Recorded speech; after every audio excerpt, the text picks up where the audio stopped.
Hello, Brubs. We're back with Heinz Ewers' Vampire, a 1934 translation of his earlier book.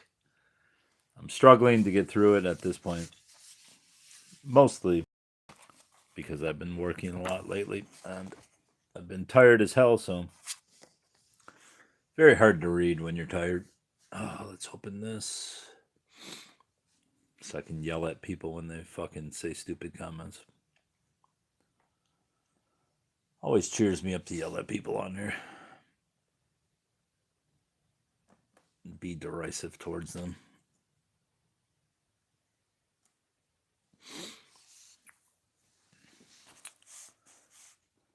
We're nearly done with this book, but it's not been my favorite of the Evers.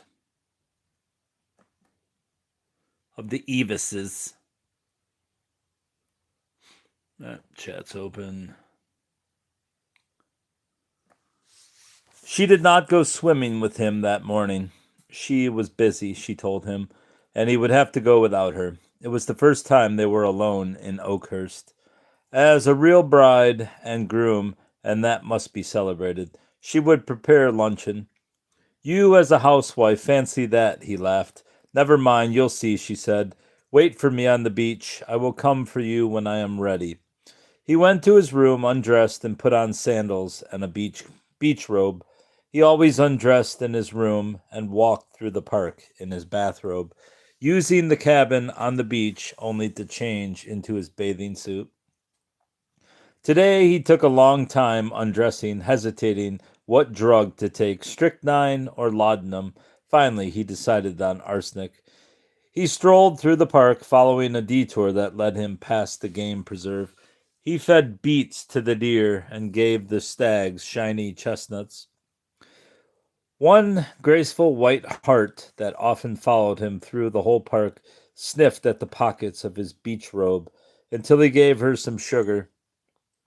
He swam far out into the ocean and then lay on the beach, content to lie perfectly still and bask in the sun. He was not asleep and was not thinking. He did not even dream. It pleased him that his tanned skin was so firm, that his eyes held such a luster. He had taken a good dose of arsenic. That would keep him fresh until late at night. I thought arsenic killed you. Sea and sky. Sometimes his lips murmured something, forming the word Lottie. Only a word, only 5 letters that his lips formed mechanically from force of habit. It was merely a reflex action, nothing else.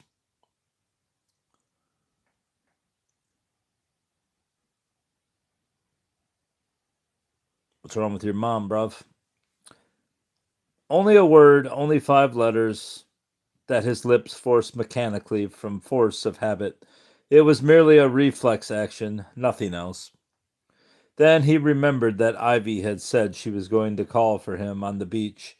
He looked at the sun. It must be long past noon, 2 o'clock perhaps, or half past. No sign of Ivy, although he could have seen anyone approaching the beach from the direction of Oakhurst. He went to his cabin, took off his bathing suit, and had a shower. Then he put on his beach robe and walked slowly through the little gate into the park. 2 of the gardeners were just coming down the road in their street clothes, smoking their pipes. Where to? He asked them. To Newport, one of them explained. Miss Ivy gave us all the afternoon off. Hope you'll enjoy yourself, Frank Braun said. He wondered about it as he walked on. What day was this? Was it a holiday? He passed the hothouses, and looking through the windows, he could see the great blue grape clusters on the vines. Soon they would be ripe. Suddenly he heard Ivy's voice behind him. She was coming up the road from the beach, clad as he was. I was looking for you on the beach, she said. You must have entered the park just as I left it by the other gate. You prefer Heinz ketchup, not Heinz Ewers. That's pretty good, buddy.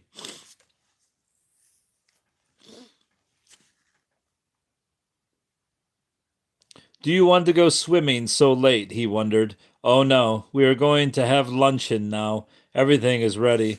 Fine. It will take me only a minute to get dressed. I will be ready before you. Bat, bat. I will bet with you tomorrow. Today you don't need to dress. Taking his hand, she pulled him into the hothouse, closed the door behind her, and put the key into her pocket. What is it all about? A surprise for you. Come along. They walked through the hothouses, past hedges with luscious peaches, pears, figs, and pomegranates, through houses filled with laurel and oleander, through forests of oranges, lemons, and nectarines, little kumquats, succades? What's that? Succades? Limes. Then through the tropical houses where grew alligator, pears, and cherimoyers, mangoes and bananas, khakis, passion fruit, guanabanas, mangosteens, and granadillas. The air was oppressively hot under the glass roofs.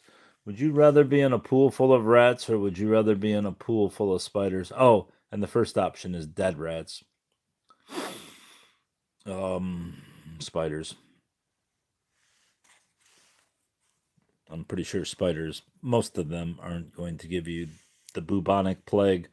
They came through houses filled entirely with roses and camellias, with hydrangea and chrysanthemums, with peonies and daisies. The next house of the glass city was a sea of white tuberoses, with dark purple ladies' bower on all the walls. Hello, Brubs. Then 3 rooms full of lilies, the walls covered with sweet honeysuckle, white and Japanese lilies, tiger lilies, sword lilies, dark blue iris, slim grass lilies. Next there were rows of glass houses with little ponds in which calla lilies grew, water lilies, sea roses, and lotus, and glycines hung down from the ceilings. In a round pond in the next room floated the giant leaves. That glare is kind of annoying, isn't it? Giant leaves, where was I? Floated the giant leaves of Victoria Regia. 4 houses with cacti, the last the flaming red, and 6 large rooms full of orchids. More glass houses, some low, long, and narrow, others high and wide, resembling a vast auditorium, and still more houses, all connected and forming an immense labyrinth. Doors opened and closed behind them as they walked on. Everywhere they heard the faint murmur of water flowing directly under their feet. Now they were walking through the palm houses with high dome shaped ceilings. Old Mr. Jefferson had more than 700 varieties of palms.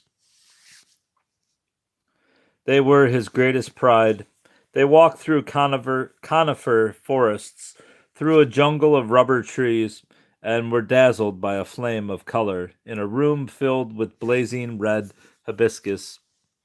Another door, but it was locked. Ivy produced a key and opened it. Locking the door carefully behind them, a high glass house in the middle of the glass city. Here the murmuring water formed a little brook that emptied into a pond. Papyrus, gold lotus, and water lilies floated lazily on the still surface of the pond, while little goldfish darted quickly through the water. The floor was covered with thick green vegetation. Musae and philodendra extended giant roots everywhere, and great mangroves grew out of the pond. Between the green leaves shone the flaming red blossoms of carpet trees, interwoven with lianas, ferns, and Venus hair.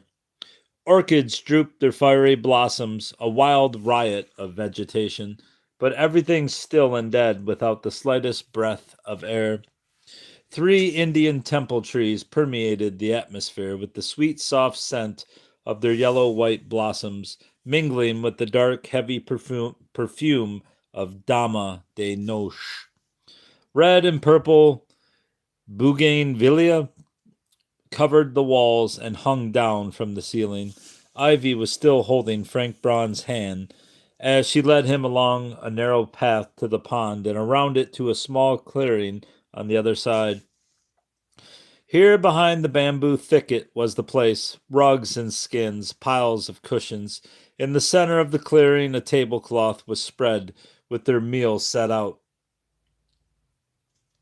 Now he understood. So here it was, here. He did not say anything, just looked at her. She did not flinch under his gaze. Yes, she said simply as she slowly, without haste, slipped off her bathrobe. She stood before him, naked. For a fraction of a second he hesitated and looked around at the table set with oysters, lobster, and other cold dishes, at the bottles of champagne, Moselle, Burgundy, cognac, and even whiskey. These bottles were his salvation. He would get her drunk. She must drink until she was rendered senseless, unconscious, until she would forget him, forget herself, everything. Yes, that would be his defense. And now he smiled back at her and slipped off his bathrobe as she had done, standing before her, naked. He noticed the excitement in her face, the struggle within her, but she would not give way. It was a sport for her, a fight to the finish. She was going to have her victory, and she wanted to taste it to the last drop. Kind of like Folgers. Not today, little Ivy, he thought, not today. He adjusted the cushions for her as she sat down. She passed him the food and asked what he would like to drink. For a moment he hesitated, then he decided, champagne, if you like. She nodded and pointed to the silver bucket. He raised the bottle and looked for the corkscrew. You thought of everything except the bottle opener, he cried. Wait, I'll find something, she said, as she quickly jumped up and darted through the bushes. He followed her with his eyes. Her young body was beautiful, with a supple, taut slimness. Her light foot carried her like one of Diana's huntresses. She is young, he thought, beautiful and young. She is very rich, too, and she wants me. She really wants me. Why don't I want to marry her? She came back with a big case under her arm, which she set down before him. These are gardener's tools, she explained. Perhaps you can find something in here. The tool chest contained all sorts of knives, big and small, for grafting and pruning and inoculating. There were hooks and scissors and shears, small sickles, asparagus knives, dozens of instruments whose use he did not know. There was even a corkscrew. Now we can open the bottles, he said, proceeding to uncork them all, every one of them. Nothing shall be left of our wedding draught. Let the gardeners drink the rest. Let them drink to our happiness. He filled the goblets to the brim, touched his glass against hers, and drained it quickly. She followed his example. They ate and drank, and he was careful to keep the glasses filled. The hot, oppressively heavy atmosphere under the glass roof was an unexpected help, for it made them very thirsty. Ivy asked for water, but he took the bottles with mineral water and emptied them into the pond. No, he cried, no water for us today. We want to be drunk, you and I, drunk with wine and with... As he filled the large goblets with blood-red burgundy, he felt that his eyes were sparkling, forgetting it was the arsenic that made them so. In the beginning he spoke little, but later he fell into his role and talked animatedly. He described to her the silver herons he had shot in the early dawn of morning near Santa Barbara de Samana. He told her about the first tiger he had killed in the deepest thicket of the Ganges jungle. Of brown Samoan girls he spoke, calling them sun rays that a strange whim had turned into human beings. Of sweet Burmese women who were a smile become flesh and blood. Of the Parsi girl he spoke, who was young and fragrant as a blossom, and with her, oh, much whiter than snow. Of the lithe little singer in Nanking, whose name was Vaji, that is, beautiful finger. Vaji had been no woman, she had been a hand, or rather two hands long, narrow, slim, and bearing every forbidden sin. He had loved these hands, and he had loved the cool snow and the sun ray and the eternal smile. He had known a woman whom he described as three-quarter time, one who was wolf's blood, and in the mesquita in Cordoba he had met one who was a symphony of silver and black. What am I? Ivy asked. I don't know, because you are nothing as yet. You will only be something. But today you and I, we both shall become this. Here. He flung out his arms, taking in the whole glass house in a wide sweeping gesture. Yankee country, immense, a far flung empire, and in it a park, and in it a glass city, and in the middle of the glass city a torrid dream of the tropics. And in that dream we shall be submerged, you and I, and in us shall live only our intoxication. That intoxication shall grow and strike flames, shall melt us into one with this magic, blazing, flaming dream.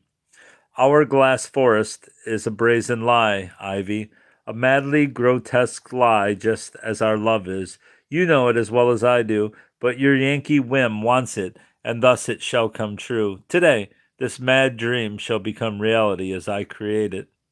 He filled the goblets half with champagne, added burgundy, and then filled them up to the top with Mucow brandy. Don't know how to say that word. She hesitated when he offered her the glass. Drink, drink, he urged. Drink. We must get away from our everyday selves. He put the glass to her lips and held it there until she had emptied it. Birds should be flying here, he mused. Quiet, brightly colored birds, lizards and geckos should be scurrying across the path here, and over there, on that giant root, a lazy chameleon should be sunning himself. Crabs should crawl over the mangroves, and speckled salamanders hide between the lotus leaves.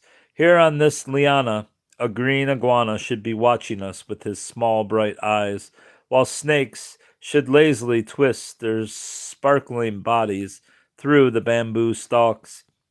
Blue butterflies in the air, red and yellow ones. It was hot, and the languid air seemed to discourage sober thoughts, and from somewhere came a cooing, a soft, luring cooing. Clear drops purled down his forehead, and clear silvery drops arose everywhere on Ivy's young body. Drink, he commanded, drink! A scent hotter and heavier than the hot air. Temple flowers, damas de noche. And somewhere there must be spikenards, too. I am thirsty, he whispered. I am still thirsty. Let me drink, Ivy, from your lips. He leaned back on the cushions while she moved over to him. On her knees, she reached for the burgundy glass, took a small sip, and put her lips against his. He sipped the wine, not the wing, from her lips. Then she drank from his lips. She trembled, shaking violently all over at the mere touch of his fingers. More, he demanded, more. He was aware that slowly the wine was gripping his senses, too, but let it. Then their intoxication would lift them both out of this world, both together. He broke maidenhair for her fair tresses. Deeply he inhaled the scent of the blossoms, throwing back his head and joyously shouting into the air. I'm not going to try that because I don't know the language. What is that? She laughed drunkenly. That is what we are doing here, in the deepest cave of this magic glass city. Propertius said it. A Roman who knew more about the art of living than all the people in your Yankee country put together. Drink, drink, and kiss me. She lifted herself and sipped the dark wine. Then she flung the glass into the bushes, threw her arms around him, and offered him her lips. Ivy, he whispered, Ivy. Something stirred within him, something dark and strange, a desire, a wild wish. Her body was smooth and slippery, and it felt moist and warm to his touch. She is a snake, he thought, a snake with very warm red blood. Thirsty, she pleaded, thirsty, let me drink, wine, kisses. What was happening? Something excited him. He desired something from her. What could it be? And the birds were cooing, invisible birds somewhere. His fingers strayed idly over her skin, down her body, hardly touching her, like the soft fluttering of wings. She writhed and twisted under his touch. Her body was one pleading moan, a single tremendous shiver. You, she panted, you. And again she took up the glass, emptied it. held it out again, to be filled, and again, and once more, and he poured the wine and drank with her. Then she laughed out loud, poured the burgundy over him, dropping the glass. Shut up, Satan. A mad light shone in her eyes. Her desires had broken loose. What does that say? Maynard, Maynard, he thought, the beast in her has awakened. They were kneeling in front of each other. Suddenly, she lifted her arms and reached for his shoulders, with both her hands gripping him firmly, digging her sharp nails into his skin. Then she threw herself over him, burying her teeth in his flesh, biting, biting. He was still aware of everything around him. He was still able to think. She is no longer a human being, no longer a girl. She is a mad beast now, one of Dionysus's tiger cats. Her bite is poisonous. He still noticed everything. He could see the white woman clinging to his neck with her teeth, and the pond and the dark green foliage around it. The white tablecloth, the plates and glasses and bottles. Then suddenly everything was shrouded in a red fog. There was a scent of burgundy, and of blood, and the cooing of invisible doves. Pain, pain, he screamed. He gripped her body, hands, teeth. Then he had the sensation of falling, and the bear rug on which he was lying was lifted up and became soft like feather down. It was a bed, but it moved, floating in the air, rocking to and fro softly like a boat. He was in a boat. He could see the ocean gleaming brightly in the dark night. There was no sound of oars, only the splashing of water against the hull. He sat up, rubbing his eyes, and looked around. No, there was no ocean. He must have been dreaming, and yet he could hear the gurgling sound of water. He concentrated and looked more sharply. He was, yes, of course. It was still light enough to distinguish outlines. It was dusk, probably, because there was still a faint light coming in from above. Gurgling water and the pond, everything around it very dark. The tablecloth was a light spot, and there was a white body, spots on it, dark spots, wine perhaps, or blood, ivy. He heard her breathing heavily. He rose to his feet slowly, knocking against the tool chest. It had been upset, and the tools lay strewn among the plates and bottles. He found their bathrobes, threw Ivy's over her sleeping figure, and put on his own. Slowly he walked along the soft path, found the door, unlocked it, and went on through the glass house, carefully feeling his way between the hibiscus bushes. Suddenly he saw something big and white, right before him. He looked closer and recognized Dagmar Eriksson, Ivy's Swedish maid. She was sitting on a chair, fast asleep. He shook her awake and asked her what she was doing there. It was Miss Jefferson's orders, she explained. She had been sitting there the whole afternoon, waiting. He told her to sit in front of the door and wait quietly until Miss Jefferson should wake up. The maid had the keys and led him through 2, 3 houses and finally out through a side door. He stepped into the park, deeply inhaling the clean, strong air. It flowed through his pores in an invigorating stream and made him instantly feel gay and young. He tested his step. It was springy, elastic. He stretched his arms. Oh, he felt like flying far out over the ocean. And the feeling lasted. It grew even stronger with every step. This was different from the false strength that strychnine gave him, very different from the strength that came from morphine or arsenic. This was health. This was something that he had not known since he had said goodbye to Lottie. But then Ivy, too, knew the secret. Ivy, his fiancée. Triumphantly, he flew through the evening, brimful of joy, singing. And that's the end of that chapter. I am going to read another chapter, but not on this stream. It's going to be on a separate one, just so they're not too long. All right, Robs, that's all. I'll be back in like 7 minutes. Bye, Robs.